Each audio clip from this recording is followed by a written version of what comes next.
সমুদ্র সৈকতে সারা বছরই লেগে থাকে ভ্রমণ পিপাসুদের ভিড়। উদযাপনের মাঝে কখনো কখনো নেমে আসে বিষাদের ছায়া।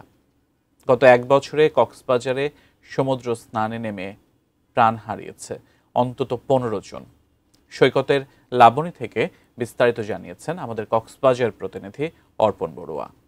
কক্সবাজারের বিভিন্ন পয়েন্টে সারা বছরই লেগে থাকে দেশের নানান প্রান্ত থেকে আসা পর্যটকদের ভিড়। শরতের এই বিকেলে আমরা দেখতে পাচ্ছি সৈকতের লাবণী পয়েন্টে দাঁড়িয়ে দেশের নানান প্রান্ত থেকে আগত পর্যটকেরা এখানে আনন্দে মাতোয়ারা হয়েছেন। পর্যটকদের কেউ কেউ এখানে সমুদ্র স্নান করছেন, আবার ভেজা বালির উপর দাঁড়িয়ে সমুদ্রের তীব্র যে গর্জন সেটিকে তারা আসলে উপভোগ করছেন।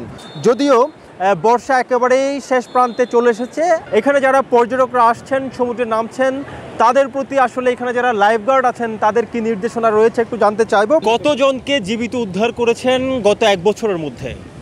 আমরা গত এক বছরের ধরতে গেলে আপনার প্রায় 100 থেকে 200 মতো হবে। গত এক বছরে কি পরিমাণ মানুষ, কতজন মানুষ এখানে সমুদ্র সৈকতে গোসল করতে নেমে মৃত্যুর মুখোমুখি হয়েছেন?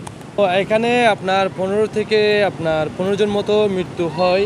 ধন্যবাদ। এই মুহূর্তে যা বলছিলেন আসলে গত এক বছরের মধ্যে তারা 100 থেকে 200 মানুষকে জীবিত উদ্ধার করেছেন এবং অতি সম্প্রতি গত এক সপ্তাহ আগে কক্সবাজারের যে পয়েন্টে দাঁড়িয়ে আছে সমুদ্র সৈকতের ঠিক এই জায়গা থেকেই ক্রিকেটার মুশফিকের বড় ভাইয়ের ছেলে তিনি আসলে সমুদ্রে গোসল করতে নেমে মৃত্যুর শিকার হয়েছিলেন।